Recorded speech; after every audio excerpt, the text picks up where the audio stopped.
right, we are live. Let's get this intro music going.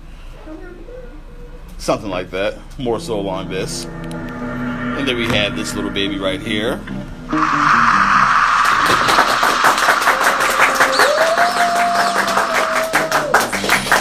Well, needless to say, this is a little different right now. I usually don't do a live studio audience for 1-2, especially in the dark with the fucking projector screen.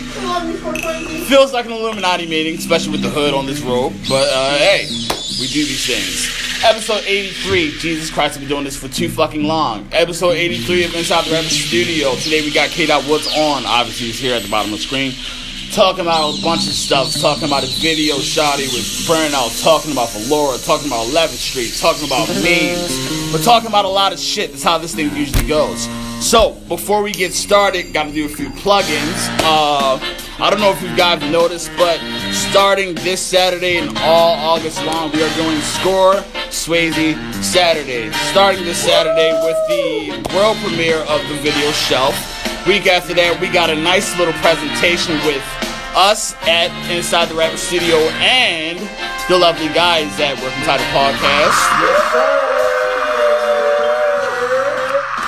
Man, I can get used to this. I'm not gonna lie. So we're gonna go ahead and get started. K-Dot, you're gonna go ahead and get. Hopefully, you're connected to Wi-Fi because, quite frankly, I'd hate for this to mess up. But nonetheless, hopefully everybody's having a good day. It's Wednesday, it's the middle of the week. Getting things started, all that shit. Can you hear me, broski? Yeah, I can hear you. All right, let's get it started. Episode 82 of Inside the Rapper Studio. Of course, I'm your host, Score Swayze, and today we have a very special guest in the building today. This man is hardworking, hilarious, and the worst person to play on Smash Brothers if I ask so myself. But yeah, really hardworking guy, really great artist, really eclectic, really just a piece of work in the best way possible. So I need everybody to drop hearts, drop likes, drop comments for the one, the only, K.Wood. How y'all doing? How you feeling today, broski? I'm good now, but today been a roller coaster. Life is a roller coaster, man. We just got to know when to get off. That's all.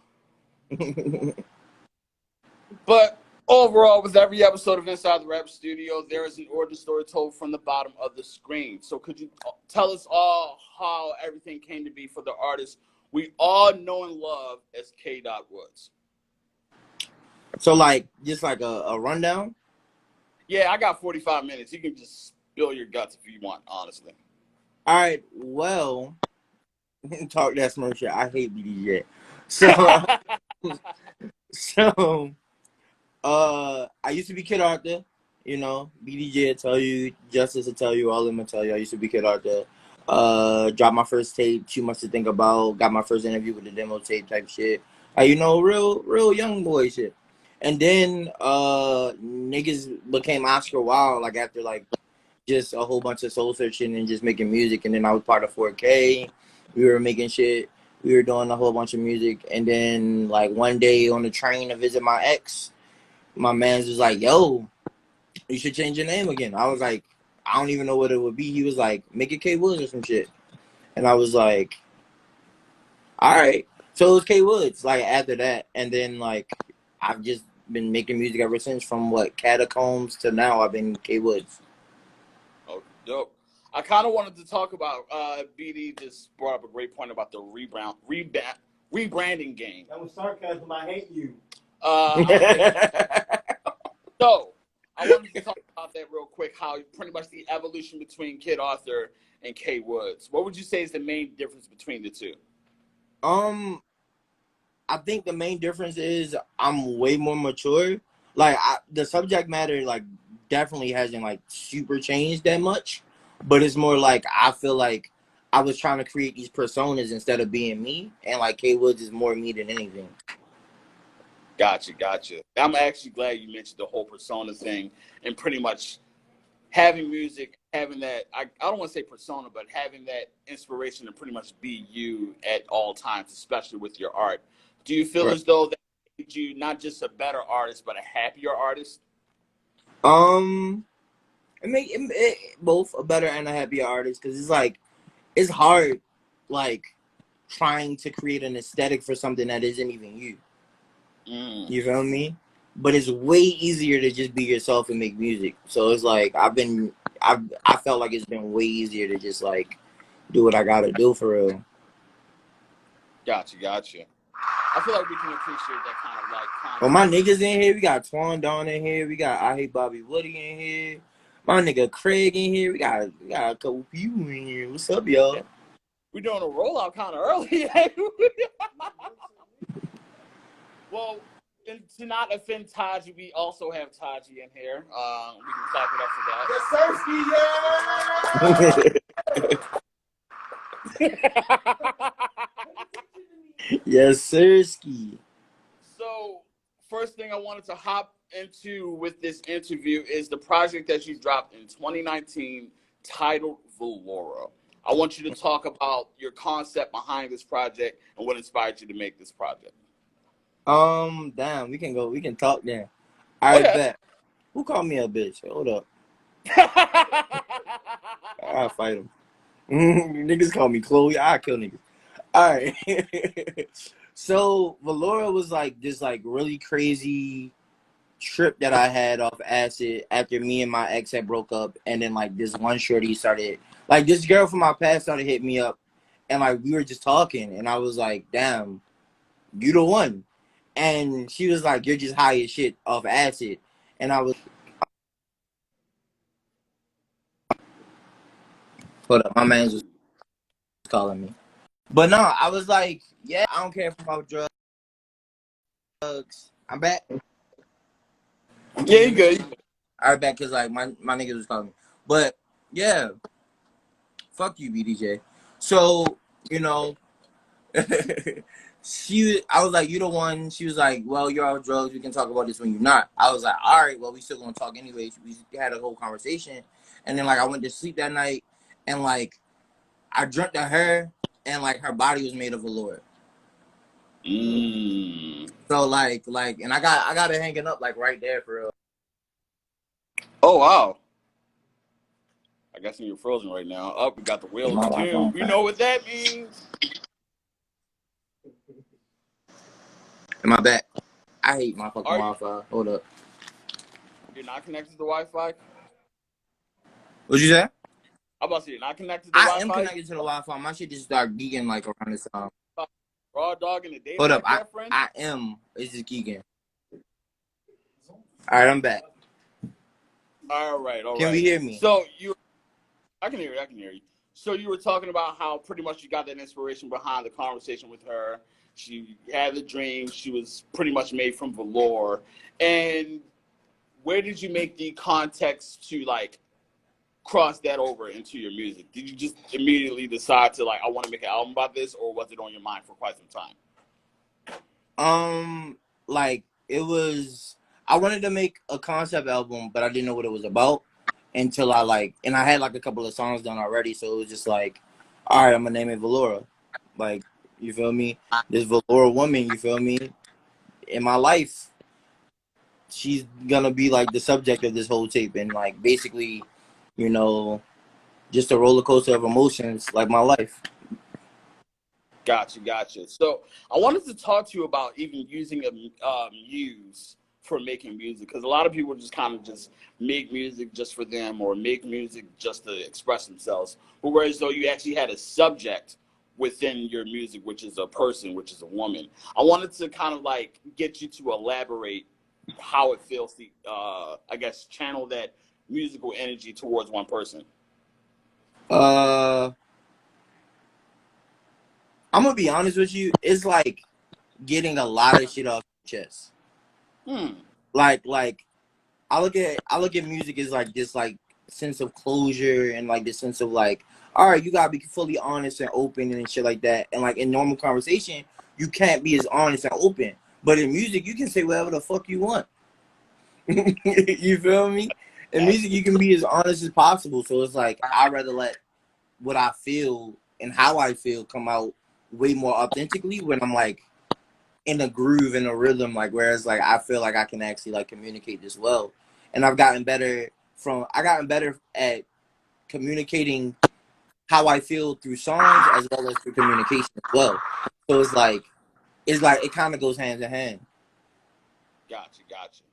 So, first song I wanted to talk to you from Valora is actually the first song that's on Valora, which is Love Letter to Valora. I want you to kind of take us to the time you wrote this song and take us where you were in your head in the process of making this song. I'm looking at the comments, but no, I was basically Bobby Woody, if he's still in here. Bobby Woody like produced that shit, right? And we were all in my basement. It was Trollmac, 4K, all these niggas in my basement, and it's a beat just floating around, and then like niggas was like, all right, let me touch it. All these niggas touched it, and then I was like, yo, let me get it. He was like, all right. So I wrote to it, and then I wrote some like, but I didn't like it at first. And then like when I went to like record it at the studio sessions, the By Troy studio sessions, me and Mark By Troy, DKTM and shit, they like he was just like, yo, like rap it real quick. And I rapped it, and he was like, all right, bet. I was like, nah, fuck it, run it back, let me rewrite. I write fast as shit. So like I was writing it, and I was like, nah, this it. So I started writing, and he was like, this it. And I was like, oh shit. Because it was like the concept and the theme of like Love Letter to Valora is literally just a love letter type shit. I wrote this love letter for you. I just hope that you could hear it type shit. And it was more so like, all right, the first version didn't feel enough of a fucking love letter, but this one did. So like when I started recording it, it felt more authentic, like more like it was directed to her. Because I was definitely thinking about it when I wrote Love Letter to Valora. So it was just like, this the one. You feel me? Like it's a great entrance. Like a love letter to like it's like when you courting a shorty, you text her, right? You be like, yeah, I like you. What's up? So back in the day when you had a pen and a paper, guess what you did? You sent her a letter. So I sent her a love letter. That's the intro track. The intro track is how I introduce myself for real. It's definitely an introduction of how I feel like I first met for real. Oh, so my nigga Raekwon in this bitch, what it do? But yeah, that's about it. Interesting to have like that whole of like just straight knowing how to approach, I guess, the situation that you wouldn't realize exactly how you would in music. And that's very interesting. And I really got to give you some credit for that. Because, like, a lot of the times people really put, like, songs out there. A lot of times people just, like, throw it to the wall and hope it sticks. You actually had some process behind that. You actually had some thought behind that. You actually had some, like, structure behind this. That's really pretty fucking, like, tight. I had to do that myself. Right. Thank you, Dummy. Don't sweat it, man. So for the folks that's always late to school, the song that was most recently playing was Love Letter to Valora, the first track from Valora, the project from our wonderful guest of episode 83 of Inside the Rapper Studio, K.Wood. Yeah. Oh, because I thought I had an inside. I thought I had an actual fucking studio in it. Bow. Oh, my fault. Because I would get sued. You're right. But yeah, huge shouts out to K.Wood for joining me and answering all these personal in your business questions. I really appreciate it. I'm a vulnerable nigga, bro. It's necessary nowadays. Trust me. I'm gonna give a few shouts out to everybody that's in the live right now. Huge shouts out to MF and L God. Who else we got in here? Goddamn, too many comments. I'm looking at y'all. Huge shouts out to Bandito Los. Who else we got in here? Hush Bay. We got Queen Star. We got No Play Ray. Who else we got in here? Of course, we got BDJ. We got Twan. Cause you're a fucking troll, dude. Happy birthday,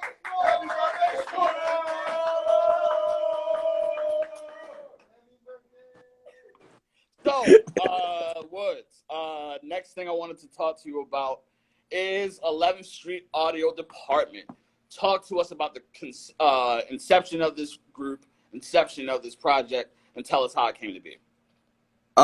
So 11th Street Collective. So my old manager put me like in contact with this nigga from London named Kari, and like I had comment on his IG post, and he was like, "Yo, do I know you?" I was like, "Yo, we both know Langston."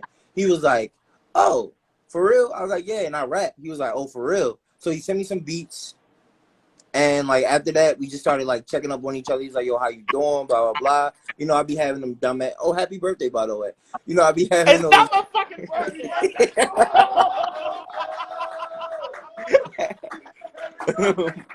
That's hilarious. Everybody. So like I'm telling you now. But continue. Sorry, continue. we were just like, and we were just like making music together at that point. He was just like, "Yeah, I know Langston, blah blah blah." Sent me some beats. I sent them like right back, almost damn near immediately, because like that's just how I get down. And he was just like, "Yo, like this shit hard." So like a year go by, like a couple months go by. He's like, "Yo, I'm a part of this collective. Would you like to join?" I was like, "Yeah." He was like, "I gotta run it by the nigga who run it first and see what he say." He was like, "All right, bet." The nigga who run it text me. He was like, "Bro, I love Up," and these niggas just became like a family to me for real. So we just started working like on music and like just getting shit done. Like that's the whole. I'm sorry. I wanted to talk to you about the family concept behind 11th Street because the only person I know that's involved with it is you. So I guess could you give me the rundown of the roster, unless it's on some Wu-Tang shit where it's like 20 niggas?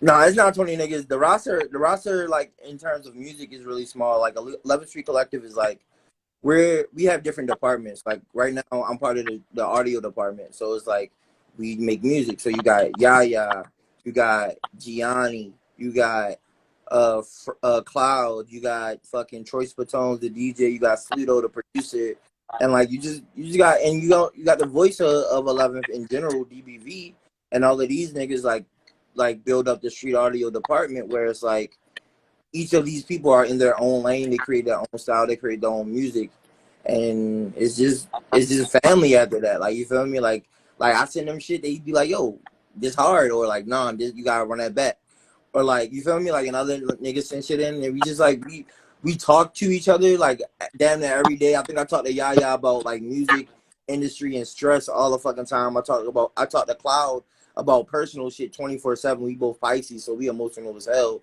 I talk to Kari just damn near about everything because that's my manager now. So it's just like, you feel me? It's a family. Like niggas, like I play my music for niggas, and niggas was just like, "I believe in you," and I was like, they played me their music, and it was the same shit. It was like a belief system for real, and then it just turned into family. Gotcha.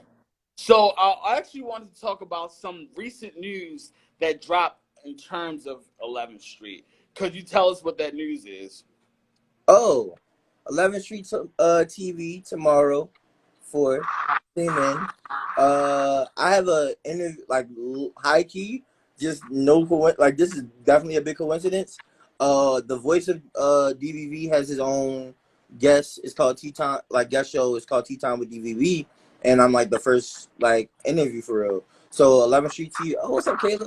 So 11th Street TV airs tomorrow on like IGTV, I guess, on our IG, and we just got a whole bunch of segments like that. Even I haven't seen all of them yet, so it's just gonna be like a surprise for me for real, for real. How does it feel to be pretty much on top of content like that? Because like a lot of people don't really really hop onto that next train of what's going on in terms of music and like how to pretty much run the train, like how to run your system. So how would you describe pretty much being ahead of the game for that? Um, I wouldn't say we ahead of the game. I say we just on our game. Ah, great answer. You feel me? Like every Perfect applause. Thank you. like everybody like is on their job like here like lately. Like you just see niggas just running it up a lot in Baltimore, and like it's you feel me? It's beautiful type shit. Like Chris and this bitch going crazy like 4K. All them niggas like just I can't say I'm ahead of the game or ahead of a curve. I can say I'm finally doing my job. You feel me? your live studio audience. I hate these I'm like, niggas. they just have a mind of their own, like 90s audiences, like in Married with Children and shit. Whoa. Yes. Whoa. Hey, fuck you, Chris Panthers. Your music that's on Bandcamp right now isn't even that good. I was Jeez Louise. But nonetheless, we're just gonna move right on. Next song I wanted to talk to you about within this interview is a song that you recently dropped a video for, which is Shouty. Tell us how this song came about. Burnout, like, damn near one of like the coolest niggas I met in a while. Like we known each other since 2016, but we found out we lived next door to each other like 2017. Ever since then, like he just been pulling up, like and pulling up and just making shit. So like one day, Troyce, my manager slash one of my producers, sends me a beat. I'm like, yo, she come over. He's like, all right, I'm on my way. He pull up. Oh, Juvie in this bitch. Hey, bro. He pull up. And he's like, all right, I'm about to just record to it. And I was like, all right, go ahead. And he freestyle type shit. So he just like, whatever he feeling in the moment, he feel. And that nigga just got the geeking on it. And I was like, all right, yeah, she bad. I'm trying to make her my shorty. So it's just like, and then I just wrote my verse in my second part. I think Talk to Nobody pulled up too. Like, it was just like, you feel me? Like, it was like same old, like last summer, like niggas just pulled up. Gotcha. So I wanted to talk to you more about the collabs that you do with other artists, because it almost seems like you are a very open guy to like make music with. You're very open to like create with others. So how is it making a song with K.Wood? I'm probably gonna be done my verse first. Uh, I'm like I feed off energy. So like if a nigga in a room and he working and we like working type shit, like we gonna get it right.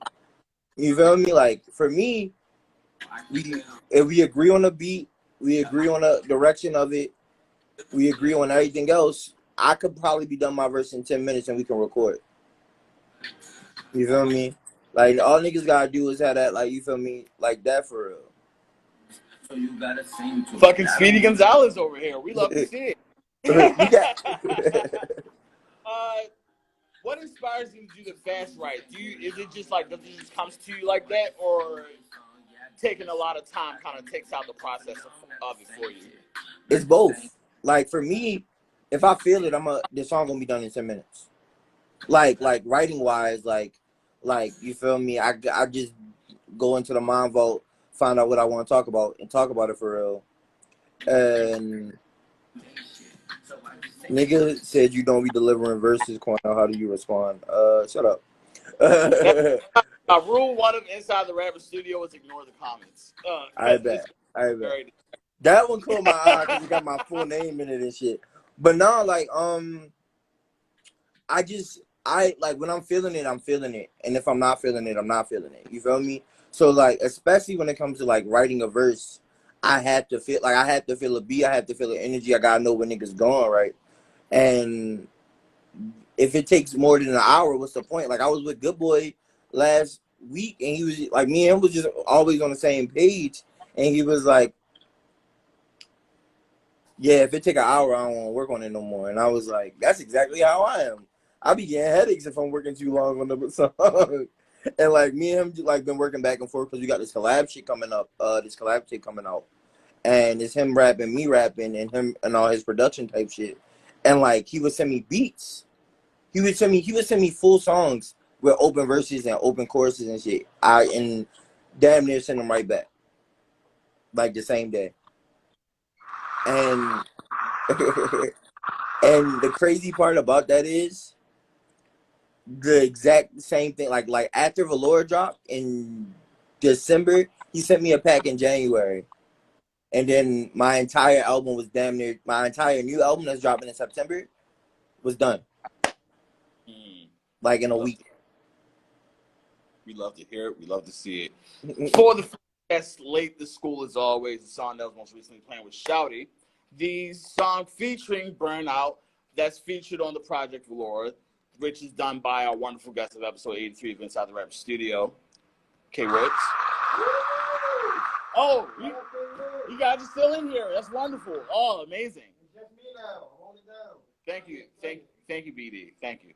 Uh, next thing I wanted to ask you about, which is a burning question to everyone, and I'm even gonna hate asking this. What the fuck is the deal with the feet thing? Not with Bro, you, but apparently that's your shtick. Yes, sir. Talking That free shit. like I don't even want to ask this thing, but it kind of includes the working of the internet in terms of music. So if you're known as a feet guy, then we'd have to ask about the feet. So it's toes. what's it stem from? It's toes, by the way. Sorry, toes. So like now, like, all right, think about something. All right, how do I explain it? This how I'm explaining it. Think about something on a person that they find as an imperfection, right? And they have a hard time dealing with the fact that they don't like that part of themselves. A lot of women don't like feet and don't like their own feet. So if you find the beauty in their own feet, then they can find the beauty in it too, and they can be more comfortable around you. And my whole thing is about making people comfortable. No. Because I can break this down. As a person that's not necessarily a foot connoisseur, but I understand the psychology behind people that like feet, is essentially think about the hardest working part of your body. It's your feet. Gravity pretty much wears it down. Your feet really aren't going to be that taken care of unless it's like really on top of your things. So for you to take care of your feet is to truly take care of yourself. And if her feet done, she's good. If her feet ain't done, you already know the rest. You like what? Thank you. Thank you. Let's be more honest. Let's be more honest about this foot thing. So, how did this turn to this? Because apparently I've gotten 20 fucking comments in my goddamn live about some fucking toes. So I had to not ignore the elephant in the room anymore. That's how we got to this point. So I guess how would you consider the jokes per se about the whole toe thing, and how would you maneuver it amongst your like content? Because apparently it's a you thing now. It's definitely a me thing now. I like niggas wasn't even talking about toes a couple months ago, but I made it cool. I feel like that's how I'm a rock with it. Niggas, everybody love toes now. Where was y'all when I was starting? You feel me? But no, like I feel like since I talk about it so much, I have to like put it in my music, and a couple of my new verses have a toe bar. Like it's just way. Need the applause for this one.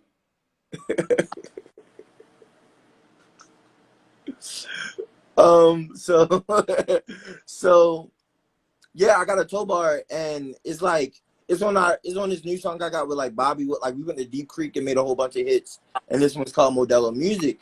And like towards the end, I say some shit like coochie and toes in my face down, love her face down. I say some wild shit. That's bars, nigga. That's bars. I was like coochie and toes in my face down, and it got like, and it was just like I was like, all right, it sounded hard too, so like in the moment type shit. So it's just like I need more toe bars, just because I talk about it so much. I gotta be honest, I guess. Pretty much accepting your fate as the footman. Exactly. Toe man. I didn't want to like cross that line again. So the actual real next topic I wanted to talk to you about is the challenge that you have between you and Black Lex, who shouts out to Black Lex, which is the Jade versus Wayne challenge. I wanted you to elaborate on that and talk to the people about that. Yo, honestly, that is probably one of the funniest shits niggas ever done. Like, just like, we were on Twitter arguing. He was like, yeah, Jay-Z, the best rapper alive. I was like, Wayne exists. And he was like, no, that ain't it. I was like, all right, we can rap about it. He was like, all right, we can rap about it. So we just like started talking about it. And he was like, yo, you get your best, you get a Jay-Z beat. No, he was like, you get a Wayne beat, I get a Jay-Z beat, we'll rap on it. He did Who You With You, I did Get Your Shine On, right? And like when I did Get Your Shine, like when he did Who You With Too, I was like, oh, this nigga went nuts. But I did Get Your Shine On, and I was like, I'm not a like I don't rap like Black Lex. I rap like me. So it's like I'm not gonna give the same energy of that he gave on his song that I'm gonna give on my song. My mans keep calling me. You can hear me? Right. All right, so I'm Okay. not gonna give the same energy that he has on his song. That's it. Niggas keep calling me, but I'm not gonna get the same energy, right? So when I got my beat, I found my beat. I was like, all right, bet I'm gonna do Get Your Shine On. I finished Get Your Shine On like the same night type shit. Put a hook on that bitch. And niggas was like, why you put a hook on that? I was like, cause like it's a song now. And niggas was just like, yeah, this like a lot of hella niggas was like, yeah, this it. And then I sent it to Bilal and Bilal was like, no, don't drop it. And I was like, fuck that. It's a freestyle. It's fun. Niggas enjoying ourselves. Niggas really making music. So it's like if it's a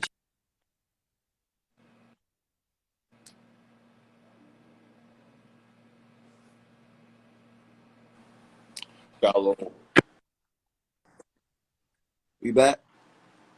You back in? I can hear you. All right, bet. Yeah. One of you is Judah. I ain't Mickey. So we just got to rapping and like I'm around. I'm gonna do a Jay-Z beat. He gonna do a Wayne beat. Yeah. Damn. My Wi-Fi so.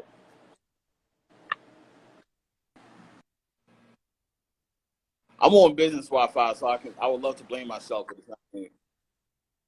Folks sitting at home. No. My like niggas just keep calling me. Hold up. We back. Okay, you good? Yeah. Smurf, nigga. But yeah, so like I look like shut up. So like no, like that's just how it is. Like the next beat I'm gonna do, I don't even know what next Jay-Z beat I'm gonna do for real. That's I about it. think if you do want a suggestion, I'm not gonna lie, not a lot of people has done Ain't No in the way they should have done it. I feel like with the shit that I've heard from you, Ain't No is kind of up your alley. All right, I'll try that one. Just go ahead and toss a love right there. Next song I want to talk to you about within this interview is Masterpiece, a song that you did with Max Goof. Talk to us about the song. Same shit. He pulled up to the crib. I was like, yo, I got this beat from Marcus Parker, who's now 3 AM Sounds. And he was like, all right, I'ma slide. He slid and I played him my shit and it was a whole original song to it. And then I was like, matter of fact, we're gonna scrap and make a new one. He was like, bet. We scrapped it, made a whole new song, and he wrote his verse like 3 different times and like deconstructed it. He even put it on IG. He was like, yeah, this is how you deconstruct a verse. Like it was hella words, and then he took out hella words and started putting hella onomatopoeias in that bitch and got the geeking on that motherfucker. And I was like, this the one. I think we were probably gonna do a video to that next. Ooh, we got some. This is content flying out of K.Wood. We love to see it. I love it. I wanted to talk to you about like that writing process too, because you talked about the deconstruction of a verse. So, describe your average 16 coming from K.Wood. What is it going to consist of? What is it gonna consist of? However the beat is however I'm gonna be. So like if I feel a pocket and I don't need to say a whole lot of shit, but I could talk my shit still, that's what it's gonna be. Or if like I feel like I can bar the fuck down on something, I'm gonna bar the fuck down. Like it's a variety pack for like claws. You feel me? You gonna get some variety. It's not a whole bunch of I gotta be super analytical. It's just whatever I'm feeling in the moment. Got you. Pretty much versatile bags for versatile bags. You feel me? The song that was most recently playing for the people that's always late to school was Masterpiece, featuring Max Goof, author Project Valora, featuring the lovely guest of episode 83, K.Wood. Thank you, BD. Thank you. Thank you. K.Wood, for joining me today and answering all these questions and having me be all up in your business. Um, Next thing I wanted to talk to you about is being meme of the year. Quite frankly, if there's anything that I can really describe in terms of people using the internet, you've done it to a T. You've really worked your way into like making that shit. You have 1,000 memes, 1,000 faces. My favorite one is the Wario one. I think there's a Waluigi one around there somewhere too. it is. Uh, I think there was the the black girl thing with the nails and the that Yeah. shit. Uh, what what came from that meme? What originated that picture? Um, that mean legendary using in PG County. So like a couple months ago, I got a haircut, and my barber was like, "Let me take a picture. This shit crazy." I was like, "Go ahead." He took a picture, and I was like, "Bro, what is he gonna do with this fucking picture? Like, what the fuck is he gonna do with this picture?" Right? So I go like somebody sent it to me. They was like, "Yo, you go check Kareem page." I was like, "All right." I took it, checked his page. I was like, "Yo, why you post this?" He was like, he was like, "It was hard." I was like, "All right, bet." So like, I screenshotted it. I took it and I put it in the 11th Street group chat. When I put it in the 11th Street group chat, our resident comedian Caleb, he put it he put it in the bigger group chat with like everybody in it. So my manager, dumbass, he posted the picture on Twitter, and I was like, that's some fucked up shit. Just because I wasn't responding to his text, I was busy. And he just posted that shit, and then like out of nowhere, Reem had 4 memes already done. My homegirl Gia had one done. Like niggas was just coming out of rapid fire. Ricky Jacobs put me on his Twitter. He was like, "Yo, is this nigga missing?" And I'm like, "Bro, I'm right here." Niggas is worried about me. Somebody showed me. Somebody showed me the meme was like trending in Houston or some shit. I was like, "Bro, why is my face everywhere?" How is it just having your face legit travel the world without? I won't say without your consent because it sounds like some shiesty shit happened. But how does it Yeah. feel like that shit just like out of your hands and is now just like everywhere?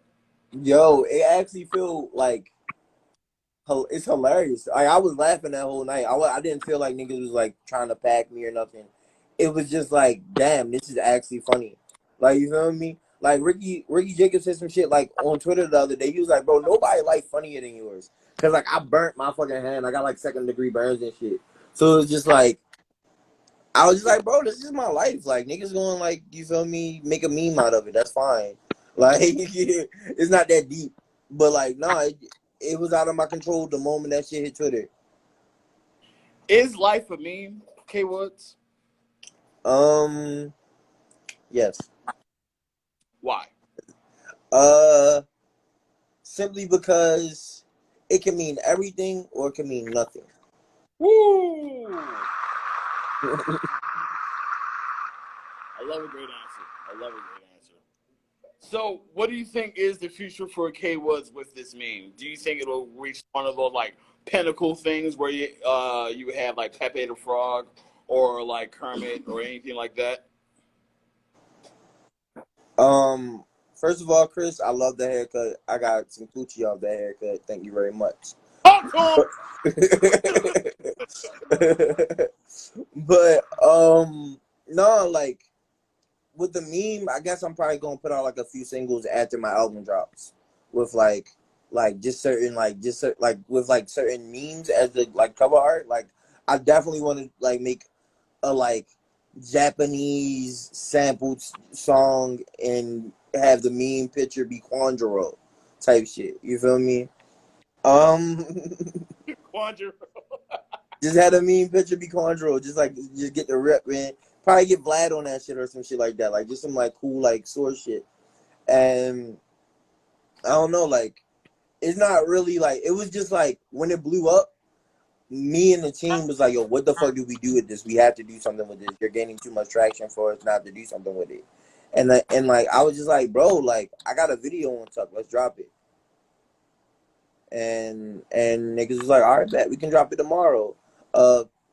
Miles cut that bitch up, created promo in like 20 minutes. Sent it to me. I started putting up promo. I was like, album out. Absolutely. Absolutely. Did that meme traction fall into the video when you dropped it? Because I noticed the memes a lot, and like that weekend where it happened, I'm like, yo, I seen this guy before. Oh shit, that's K.Wood. Wait, why is this me? Why is this nigga Wario? Why is this nigga Waluigi? And then it just started spiraling out, and then the video dropped. I'm like, this nigga's a fucking genius.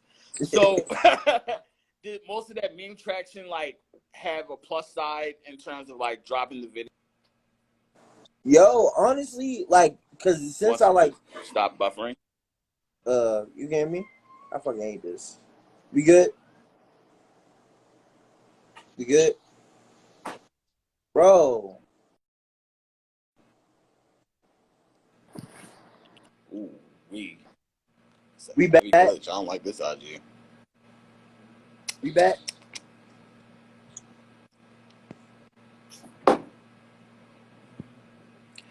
IG, I'm about to punch you in the uterus. Seriously.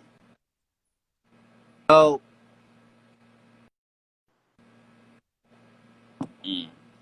All right, so this is what we're gonna do. I'm gonna exit this out.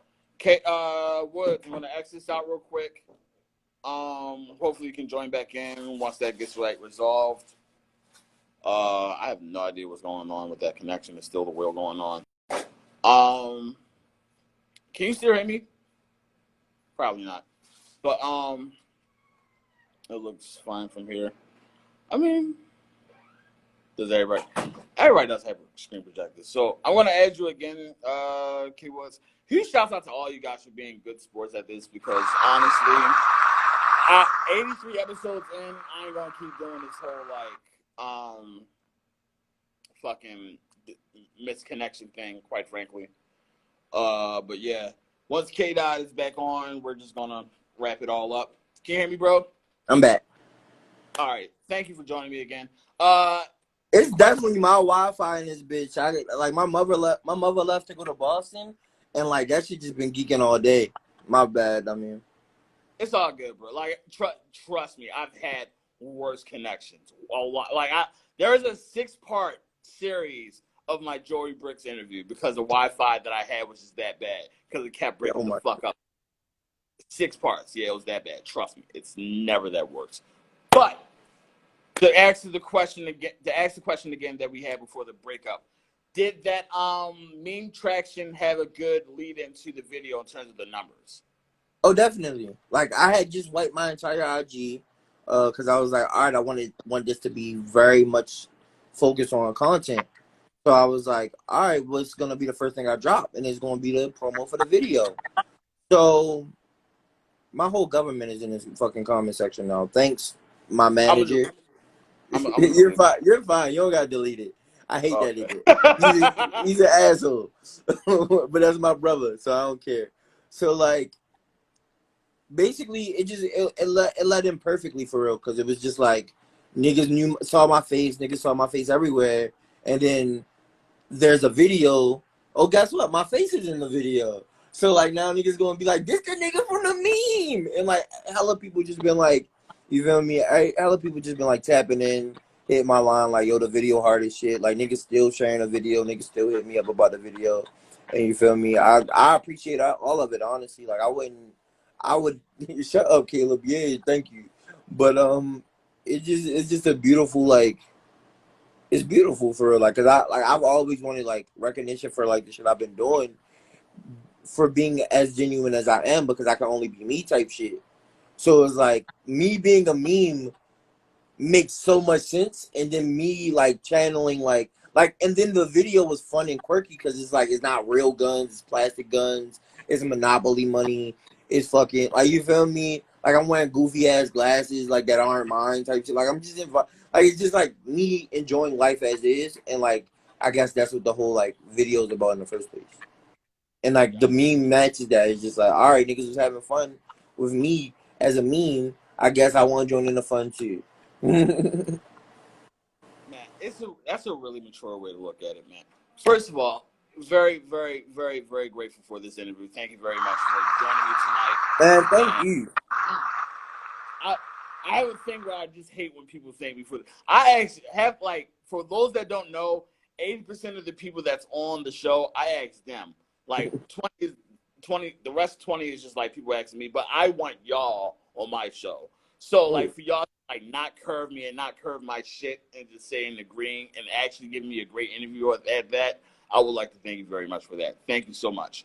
So, K.Wood, do you have any last words, any last promotions, any last propaganda for the people? Grandma's Death Drop September 7th. It is hands down the best music I've ever worked on, produced by Good Boy. It's gonna be mixed and mastered by DJ Sun. Shout out to all my brothers. You got Carter God, my baby Salsa in here. You got Keith the Vandal. You got Marlena. You got all of 11th Street. Yaya, Choice, all them niggas. Like, you feel me? Grandma's Death a classic. Love to the family. Be on the lookout September 7th. Love it, love it, love it. So, coming up next on Inside the Rapper Studio, tomorrow we got Mallory on. We're going to be talking about their latest project, Lotus Flower, as well as talking about their latest single, Soft Boy. For those that don't know, we have a quick... Damn, you left. For those that don't know, we have a quick little application for our Smash tournament that's coming up. Hopefully everybody will come through. If you play Smash, if you're creative, if you're from Baltimore, this is for you. So come in, join, sign up. More details will be rolling out as they go along. Everything will be rolling out. I'd like to thank everybody that's been on the show, whether it's 1 second, 1 minute, or the entire show. Huge shouts out to IG for not completely fucking up on me. Trust me, I was expecting it, but it didn't happen. So thank you, IG, for actually doing your job for once. So, from your host, Score F. Swayze, and our wonderful guest of episode 83, K.Wood. Once again, you're not in the live, but thank you very much for joining me today. I really appreciate it. I would like to tell you guys thank you very much. And as always, wash your hands, wear a mask, stay in the house. Thank you guys.